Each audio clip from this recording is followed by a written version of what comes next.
Listen quietly, not to the noise outside, but to the space within you where no noise has ever lived. There is a place inside you that has never been wounded, never been praised, never been named. Before temples were built, before scriptures were written, before followers gathered and argued, this place already existed. It is the silent core. The great teachers did not come to give you a new identity. They came to dissolve the false ones. They spoke in different lands, in different tongues, yet their message moved like the same wind. Return. Be still. Know directly. One pointed to the kingdom within, another pointed to awakening beyond desire. Another pointed to the effortless flow of the way. But none of them asked you to worship noise. They did not ask for blind belief. They invited seeing. They did not demand ritual. They revealed presence. They did not build walls. They opened doors. Over time, words became systems. Silence became ceremonies. Truth became tradition. And the simple was made complicated. You search outside because you have been told the answer is far away. But what is far can never be truth. Truth is always here, closer than your breath, deeper than your thoughts. Sit for a moment. Watch your thoughts come and go like clouds that do not belong to the sky. Feel your breath without trying to control it. Notice the awareness that is watching all of this. That awareness is untouched. That awareness is the silent core. No religion owns it. No book contains it. No teacher can give it to you. It is what you are before you become anything. The masters did not come to be followed. They came to be understood. And understanding does not happen through noise, it happens in stillness. So do not rush to believe. Do not rush to reject. Just be present enough to see. Because in that seeing, without effort, without force, the truth they pointed to reveals itself. And when it does, you will realize nothing was ever missing. The truth lies within, the silent core. There is a deep, untouched awareness inside you beyond thoughts, identity, and external influence. This is the true essence of who you are. There is a quiet presence within you that exists before any thought arises, before any emotion takes shape, before any label is attached to who you believe you are.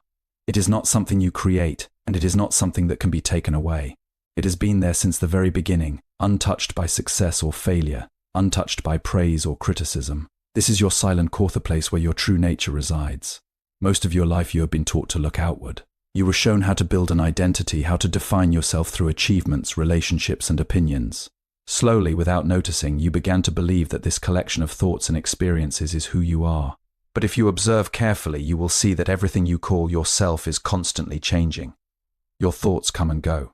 Your emotions rise and fall. Even your beliefs shift over time. Yet something within you remains unchanged, quietly witnessing all of it. That witnessing presence is not disturbed by the movement of the mind. It does not argue, it does not cling, and it does not resist. It simply observes, like the sky that allows clouds to pass without becoming them. This awareness allows every experience to arise and dissolve without being affected. When you begin to notice this, even for a brief moment, you start to understand that you are not the noise, you are the space in which the noise appears. This understanding cannot be forced, does not come through effort or struggle. The more you try to grasp it, the more it seems to slip away, because it is not an object to be held. It is something to be recognized. And recognition happens in stillness. When you pause, when you stop chasing and resisting, when you allow everything to be as it is, this silent presence becomes clear. You may begin by simply watching your breath, feeling each inhale and exhale without trying to control it. Thoughts will come as they always do, but instead of following them, just notice them. See how they appear out of nowhere and disappear just as easily. Then ask yourself, what is it that is aware of these thoughts? That awareness cannot be seen as an object, yet it is undeniably present. The more you rest in this noticing, the more you realize that this silent core has always been here. It was present in your childhood, it is present now, and it will remain regardless of what happens in your life. It does not need improvement, and it does not seek validation. It is complete in itself. When this becomes clear, even slightly, something shifts. You no longer feel the same urgency to define yourself or to chase fulfillment outside. A natural sense of peace begins to emerge, not because your life has become perfect, but because you are no longer lost in the changing surface of things. You have touched something deeper, something real. And in that realization, you begin to understand that what you have been searching for was never separate from you. It has always been quietly present, waiting not to be found, but to be noticed. Original teachings were about direct experience. The great teachers guided people toward inner realization, not blind belief, rituals, or organized systems. The original message was never meant to be something you simply accept. It was something you were meant to see for yourself. The guidance offered was not about building belief, but about awakening perception. It pointed inward toward a direct knowing that does not depend on words, authority, or tradition. This kind of understanding is alive. It cannot be borrowed from someone else, and it cannot be fully captured in language. From a young age, you are often encouraged to trust what is written, what is taught, and what is repeated by others. Over time, belief becomes comfortable. It gives a sense of certainty, a feeling that you know something important. But belief, no matter how strong, is still secondhand. It is like hearing about a distant place without ever traveling there. You may memorize every detail, yet you have not truly experienced it. The early teachings were an invitation to go beyond this second-hand knowing. They encouraged you to look directly at your own experience, to observe your thoughts, your reactions, your desires, and your fears without judgment. Instead of telling you what to think, they showed you how to see. This shift is subtle but profound. When you begin to observe without immediately labeling or reacting, a new clarity starts to emerge. This clarity does not come from adding more information.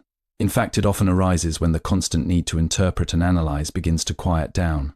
When the mind is not busy chasing conclusions, it becomes more open, more receptive. In that openness, you begin to notice things that were always there but overlook: the way a thought forms, the way an emotion rises and passes, the way awareness itself remains steady through all of it. Direct experience is simple, but the mind often resists simplicity. It prefers complexity because complexity feels like progress. Yet the deeper truths are not hidden behind complicated systems, they are hidden by the constant noise of thinking. When that noise softens, even slightly, there is a sense of immediacy. You are no longer thinking about life, you are experiencing it as it unfolds. There is a difference between understanding something intellectually and realizing it inwardly. Intellectual understanding can be useful, but it remains on the surface. Inward realization transforms the way you see everything. It is not something you can lose easily because it is rooted in your own direct observation. No one needs to convince you of it, and no argument can take it away. This is why the emphasis was always on awareness rather than belief. Awareness brings freedom because it allows you to see things as they are, not as you have been told they should be. When you see clearly, your actions naturally begin to change. Not because you are following rules, but because you understand the nature of your own mind. In the end, the invitation remains the same. Instead of collecting more ideas, turn your attention inward. Instead of asking what is true in theory, begin to notice what is true in your own experience right now. In that quiet observation, without effort or force, a deeper knowing begins to reveal itself, one that no belief can replace. Religion complicated simple truths over time. Pure teachings were turned into structured traditions, making the simple truth harder to see. What began as something simple and direct gradually became layered with meaning, interpretation, and structure. At first, the message was clear and immediate, pointing people back to their own awareness, their own seeing. There was no need for complexity because truth itself was not complex. It was as close as one's own breath, as natural as being present. But over time, as more people gathered around these teachings, something began to shift. Words that were meant to guide became fixed as doctrine. Pointers that were meant to dissolve confusion became ideas to hold on to. Instead of being used as tools for inner discovery, they were turned into beliefs to defend. This is how something alive slowly becomes rigid. What was once an invitation to explore turned into a system to follow. As generations passed, layers were added. Interpretations were built upon interpretations, each one moving slightly further away from the original simplicity. Rituals were introduced, perhaps with good intentions, to create structure, to bring people together, but they also began to replace direct experience. People started to perform actions without necessarily understanding their purpose, believing that the action itself was enough. In this process, authority began to form. Certain individuals or institutions positioned themselves as holders of truth. The focus shifted from inner realization to external guidance. Instead of looking within, people were encouraged to look outward, to rely on established systems for answers. This created a sense of distance between the individual and the truth they were seeking. Complexity can feel reassuring because it gives the impression that something profound must be difficult to understand. But often, complexity hides what is simple. When too many layers are placed over something clear, it becomes harder to recognize. The mind becomes occupied with learning rules, memorizing teachings, and following practices, while the essence quietly remains unnoticed. This does not mean that all traditions or practices are without value. They can serve as reminders, as frameworks that point in a certain direction. But the problem arises when the pointer is mistaken for the destination. When the structure becomes more important than the seeing, the original purpose is lost. You can notice this in your own experience. When you are focused on doing something correctly, your attention is often on the action itself. But when you are simply aware, without trying to achieve anything, there is a different quality, a sense of openness and clarity. That clarity does not depend on any external form. It arises naturally when the mind is not burdened by unnecessary layers.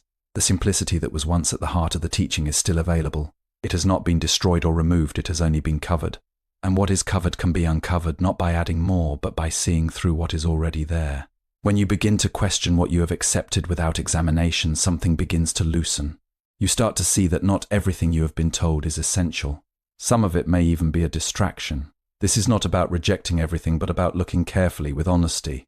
And in that careful looking, something becomes clear. The truth you are seeking does not need to be complicated. It was never meant to be distant or hidden behind layers.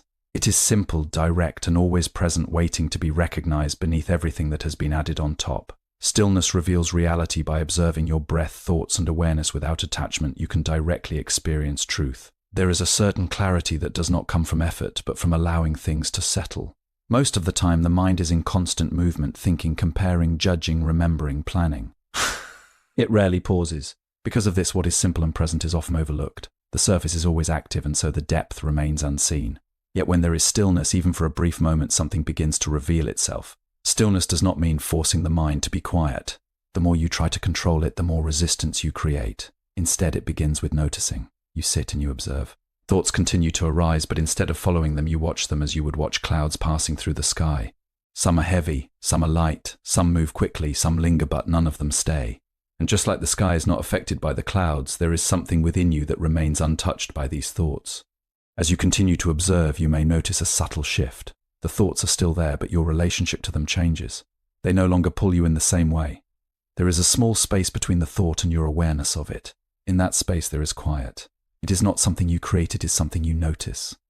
It has always been there, but it becomes clear only when the constant engagement with thought begins to soften. This quiet is not empty in a negative sense. It is not dull or lifeless. On the contrary, it is deeply alive. There is a sense of presence in it, a kind of alert stillness. You are not lost in thinking, yet you are not asleep. You are simply aware. In that awareness, things appear more clearly. Reactions slow down. You begin to see how quickly the mind forms judgments, how it moves from one idea to another without rest. When you are no longer completely identified with these movements, you begin to experience a different kind of freedom. It is not the freedom of doing whatever you want, but the freedom from being unconsciously driven by every thought and emotion. You start to respond rather than react. There is a sense of ease, not because life has changed, but because your way of seeing has changed. This clarity cannot be forced into existence. It comes naturally when there is space, and space appears when you stop filling every moment with mental noise. Even a few moments of simple observation, feeling your breath, noticing your surroundings, being present without distraction can begin to open that space. Over time, this stillness is not limited to moments of sitting quietly. It starts to move with you.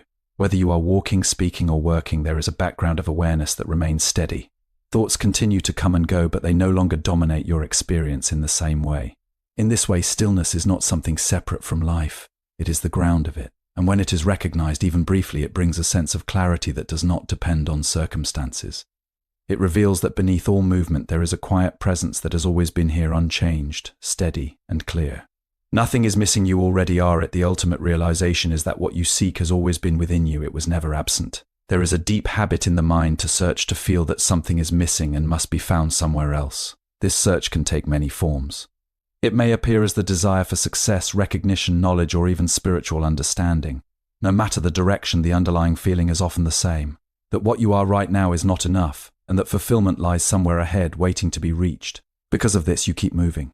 You chase experiences, gather ideas, and try to become something more complete. For a moment, each new achievement or realization may seem to satisfy you, but it does not last. Soon, the sense of lack returns and the search begins again. This cycle continues because the mind is always looking outward, always projecting fulfillment into the future. But what if the very act of searching is what keeps the sense of incompleteness alive? When you are constantly reaching for something else, you overlook what is already here. Your attention is always somewhere else, on what could be, what should be, or what might happen next. In this movement, the present moment is missed, and yet the present is the only place where anything real can ever be found. If, even for a moment, you stop chasing, if you pause without trying to gain anything, you may begin to notice something unexpected. Beneath the restlessness, beneath the constant movement of thought, there is a quiet completeness. It is not dramatic or overwhelming. It does not announce itself, but it is there. This completeness does not depend on circumstances. It is not something that increases when things go your way or decreases when they do not. It remains the same, quietly present, regardless of what is happening on the surface of your life. The problem is not that it is absent, but that it is overlooked. The mind is used to measuring everything, comparing, evaluating, judging. It asks, is this enough, or what more do I need? But this quiet completeness cannot be measured in that way. It is not an object that can be improved or expanded. It is the very ground of your experience, the awareness in which everything appears. When this is seen even slightly, something begins to shift. The urgency to become something more starts to fade. Not because you lose interest in life, but because the sense of lack that was driving the search begins to dissolve. You can still act, still create, still grow, but it no longer comes from a place of incompleteness. This realization is simple, but the mind often overlooks it because it is not extraordinary. It does not come with grand visions or dramatic changes. It is quiet, ordinary, and always available. That is why it is so easily missed. Yet once it is noticed, it changes your relationship with everything. You begin to see that what you have been seeking was never separate from you. It was not hidden in some distant place or future moment. It has always been here, present in the awareness that is reading these words right now. And in that seeing, the search comes to rest not because you have found something new, but because you have recognized what was never missing.